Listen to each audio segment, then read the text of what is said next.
The honeymoon is over in Atlanta. Less than 4 weeks after Kevin Stefanski walked through the doors of the Falcons facility as their new head coach, the whispers have turned into roars. The locker room isn't just skeptical, it's divided. And the reason? A ghost from Cleveland that Stefanski thought he'd left behind. His treatment of Shedeur Sanders, the fifth-round rookie who became the center of one of the most controversial quarterback situations in recent NFL history, is now threatening to poison his fresh start with the Falcons before a single regular season snap has been played. What happened in those final chaotic weeks in Cleveland wasn't just bad coaching, it was a character test that many believe Stefanski failed.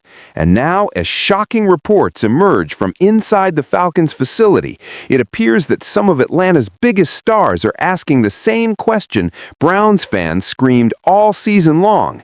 Can we trust this man? But before we expose what's really happening behind closed doors in Atlanta, if you want the real inside stories that mainstream media won't touch, hit that subscribe button right now and turn on notifications. You're not going to want to miss how this unfolds. Trust me. Let's rewind and understand how we got here, because this story doesn't start in Atlanta. It starts in the chaos of Cleveland's 2025 season. When the Browns drafted Shedeur Sanders in the 5th round of the 2025 NFL Draft, nobody expected much. This was a quarterback who had been projected as a potential first-rounder, but fell dramatically after what multiple anonymous scouts called the worst pre-draft interviews they'd ever experienced. One longtime assistant coach called Sanders entitled and said his combine meeting made them feel small. Another executive claimed Sanders tried to dictate what he's going to do, rather than listening.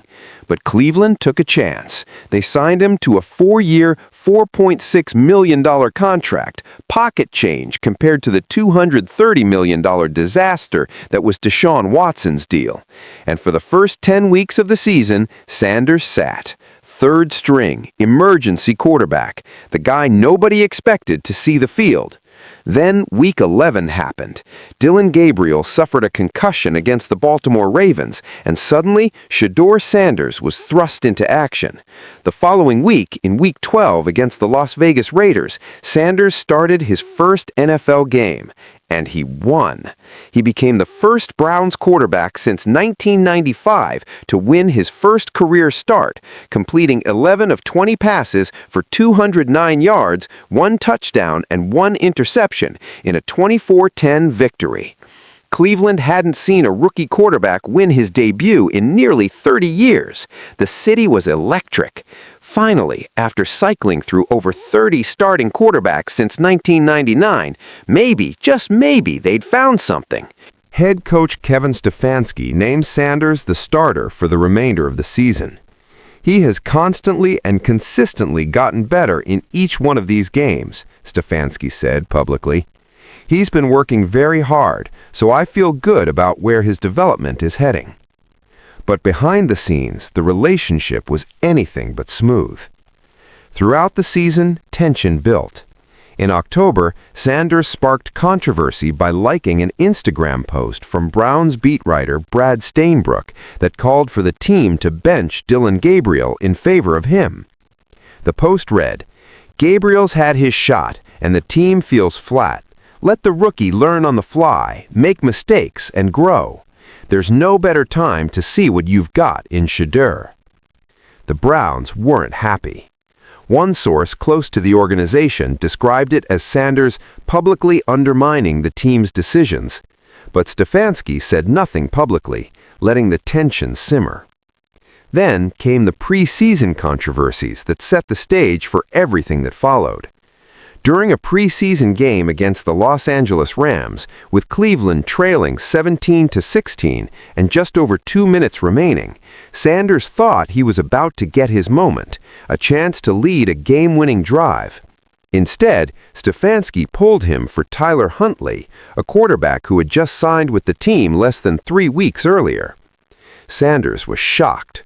"I didn't know I was out," he said after the game, his frustration visible on the sideline. When asked if he regretted showing emotion, Sanders responded, No, in the heart of competition, that's what you ask for. In the heat of the battle, you want to be that alpha. You want to be that dog. You want to be out there in that final 2-minute drive. Stefanski's explanation? Obviously, we didn't play great as an offense in the second half.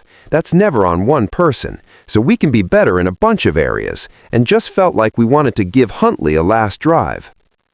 The decision confused everyone. Why bench your rookie quarterback, who you're supposedly developing, in a crucial late-game situation during the preseason, the exact time when young players need those reps?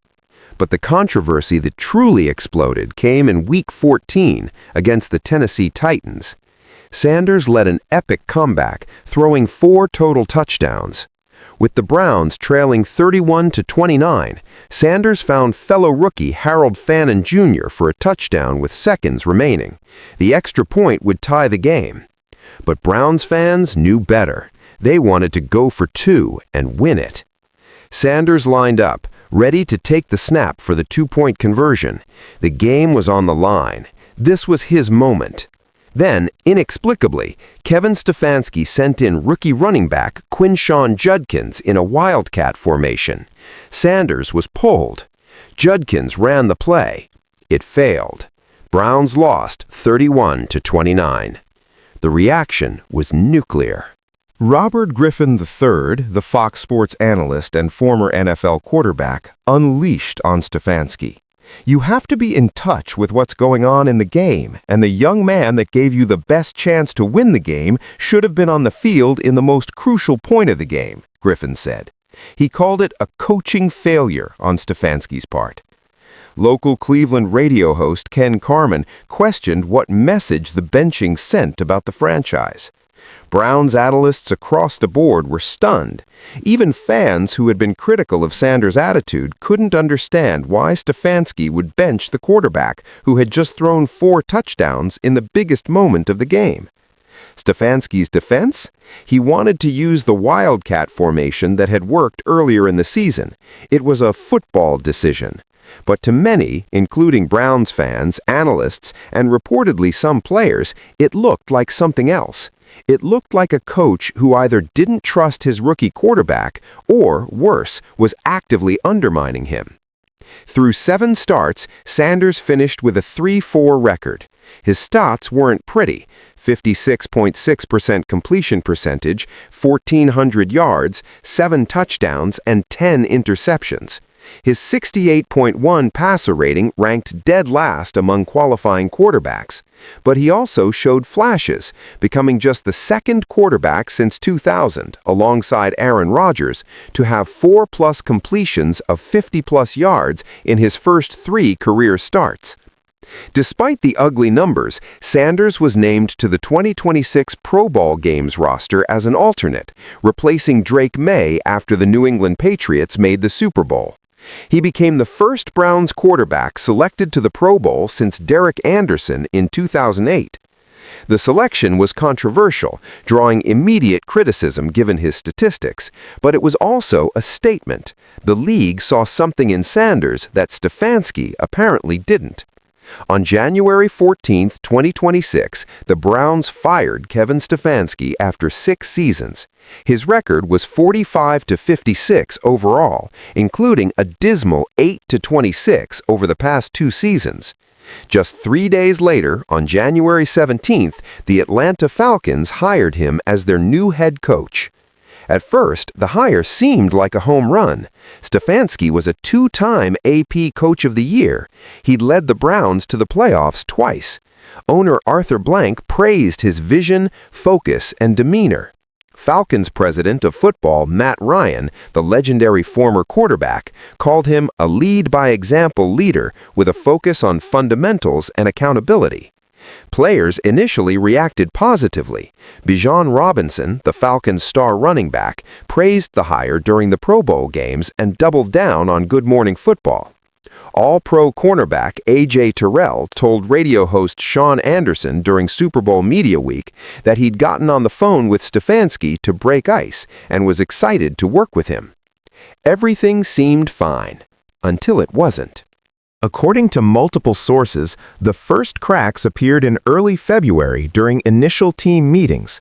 While the Falcons organization has not commented publicly on internal locker room dynamics, reports suggest that some veteran players began raising concerns about Stefanski's handling of Sanders after learning more details about what transpired in Cleveland. One unnamed source close to the situation described it this way: "You've got guys in that locker room who remember what it's like to be young players trying to prove themselves. They're looking at the Shedeur situation and asking, if he did that to a fifth-round rookie who is trying to help his team win, what's he going to do to us?" The concerns reportedly intensified when clips and articles from Cleveland media began circulating among Falcons players. The Tennessee game benching was particularly troubling to some. Multiple players allegedly questioned why a coach would pull his quarterback, who had just thrown 4 touchdowns, on the most important play of the game. Former ESPN commentator Jamel Hill claimed on social media that Falcons fans she knows are side-eyeing the Stefanski hire specifically because of how he treated Sanders. "None of the Falcons fans I know like the Stefanski hire," Hill wrote on X. "He had a losing record in Cleveland, and they didn't like how he handled the Shedeur Sanders situation. They love Dion in the ATL. It's a black city with one of the blackest fan bases in the NFL, and they have a black QB on their roster, so a lot of ATL fans are side-eyeing this hire." Hill later clarified, "ATL fans I know aren't saying Dion should be the coach over Stefanski.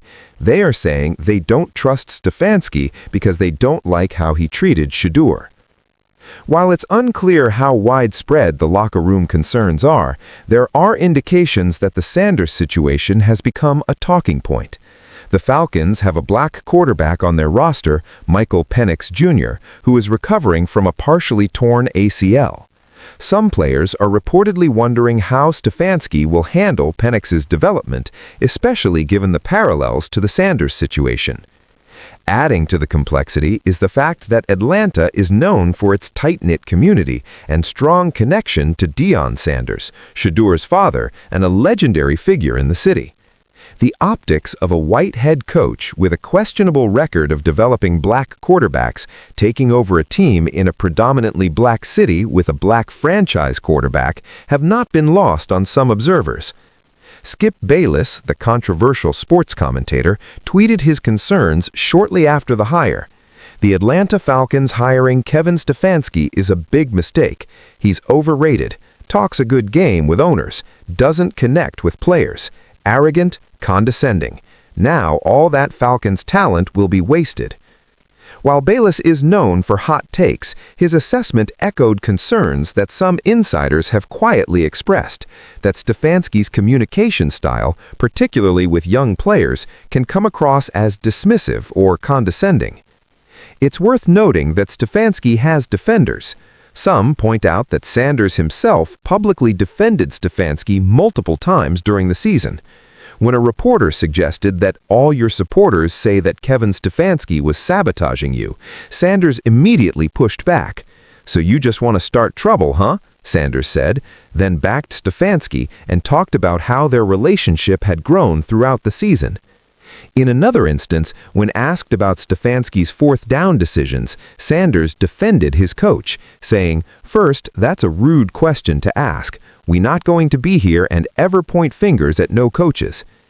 Sanders' maturity in handling the situation was widely praised.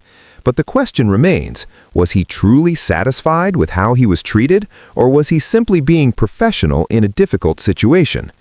Former Colorado offensive coordinator Pat Shurmur, who coached Sanders in college, defended him against pre-draft criticisms. "He's a wonderfully unique human being. He's got a big heart. I think of him, actually, in our conversations, as being somewhat shy."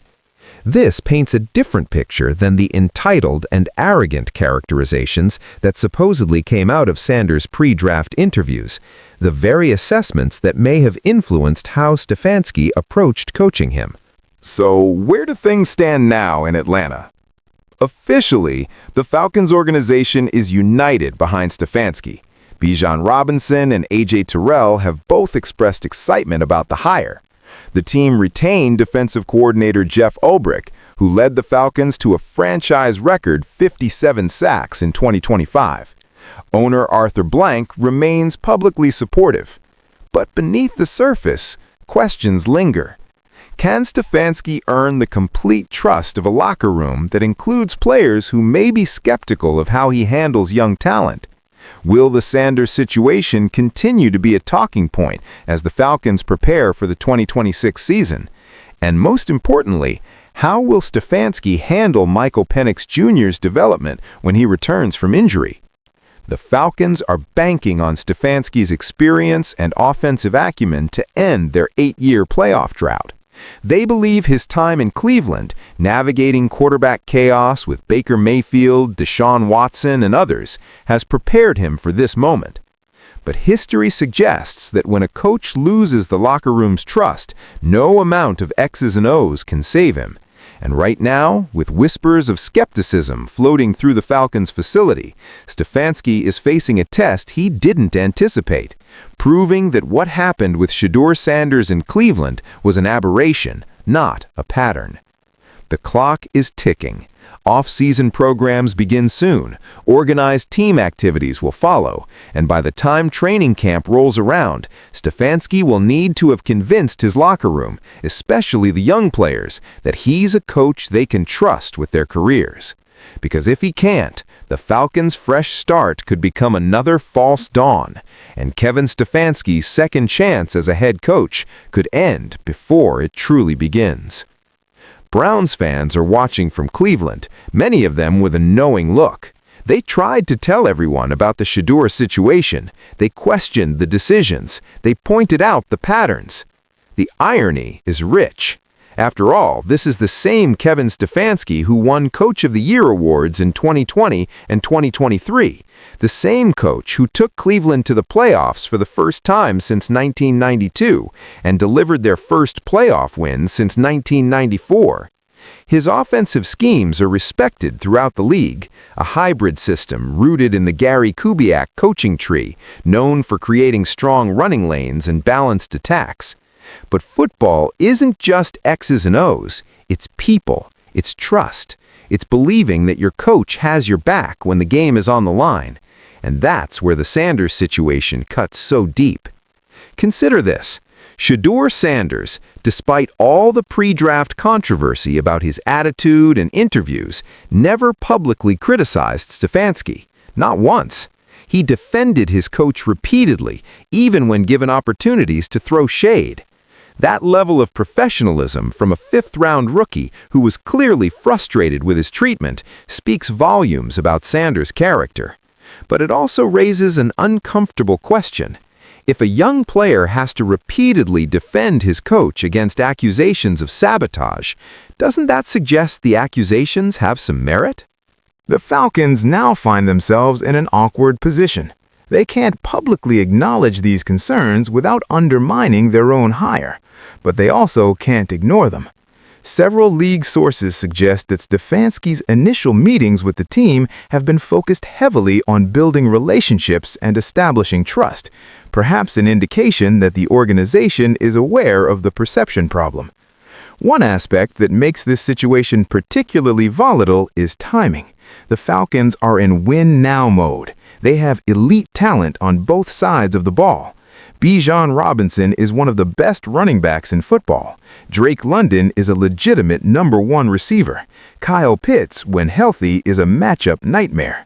The defense recorded a franchise record 57 sacks last season, with emerging stars like rookie edge rusher James Pierce Jr., who had 10.5 sacks. This isn't a rebuilding team. This is a roster that should be competing for the playoffs, possibly even the division title in the weak NFC South. There's no time for Stefanski to slowly rebuild trust and culture. The window is now. And that's why the Sanders situation is so damaging. It creates doubt at the worst possible time. Players need to believe in their coach from day one. They need to know that when the game is on the line, the coach will make decisions based on what gives them the best chance to win. Not ego, not stubbornness, not some predetermined plan that ignores what's happening in real time. The Tennessee game haunts this narrative because it represents everything that can go wrong when a coach stops trusting his instincts and starts overthinking. Sanders had just led a remarkable comeback. He'd thrown 4 touchdowns. The offense was clicking. The momentum was completely on Cleveland's side. In that moment, the obvious call was to let your hot quarterback finish the job.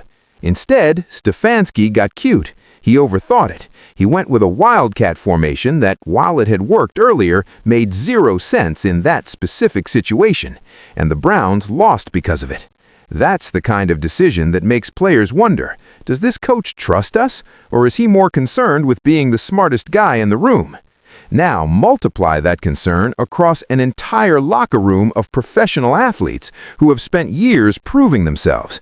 Guys like A.J. Terrell, who just made second-team All-Pro, or Jesse Bates III, one of the best safeties in football, or Chris Lindstrom, an elite right guard. These aren't rookies who need to be managed with an iron fist. These are established stars who need a coach they can believe in. The question haunting the Falcons facility, whispered in hallways, discussed in private group chats, analyzed by agents advising their clients, is simple. If Kevin Stefanski wouldn't trust Shedeur Sanders in the biggest moment of a game Sanders had dominated, who will he trust? Michael Penix Jr. is scheduled to return from his ACL injury sometime before the 2026 season. He's the Falcons' future. He was the 8th overall pick in the 2024 draft. He showed promise in limited action before getting hurt, and now he's going to be coached by a guy who has a documented history of questionable quarterback management. Penix's development is absolutely critical to Atlanta's long-term success. If Stefanski mishandles it, if he's too conservative, too controlling, too unwilling to let Penix learn through real game situations, the Falcons could waste years of their competitive window. That's what makes the locker room skepticism so dangerous. It's not just about past grudges or defending Shedeur Sanders. It's about the future. It's about whether Kevin Stefanski has learned from his mistakes in Cleveland, or whether he's destined to repeat them in Atlanta. The Falcons organization clearly believes in Stefanski. They moved quickly to hire him, beating out multiple other teams that were interested. They gave him control over assembling his staff. They're paying him significant money to lead this franchise. Arthur Blank, who has owned the team since 2002, is known for being patient with coaches when he believes in them. But ownership belief and locker room belief are 2 different things, and right now there are concerning signs that the Falcons' locker room, or at least parts of it, remains unconvinced. The next few months will be critical. Can Stefanski win over the skeptics? Can he prove that the Sanders situation was a one-off mistake rather than a fundamental flaw in his coaching philosophy? Can he show that he's learned and grown from his time in Cleveland? Or will the Sanders ghost continue to haunt him, creating division and doubt in a locker room that desperately needs unity? One thing is certain. Every decision Stefanski makes with Michael Penix Jr. will be scrutinized through the lens of what happened with Shedeur Sanders. Every fourth-quarter substitution, every play call on a crucial down, every post-game explanation will be analyzed for signs that Stefanski either has or hasn't learned his lesson. The pressure is enormous, the stakes are incredibly high, and the margin for error is virtually non-existent. Kevin Stefanski came to Atlanta seeking redemption. He wanted a fresh start after the disaster of Cleveland's final 2 seasons. He wanted to prove that his early success wasn't a fluke, that he could still be an elite head coach in this league. But redemption requires more than just good schemes and creative play calling. It requires trust. And trust, once broken, is incredibly hard to rebuild. Now, Atlanta is finding out for themselves.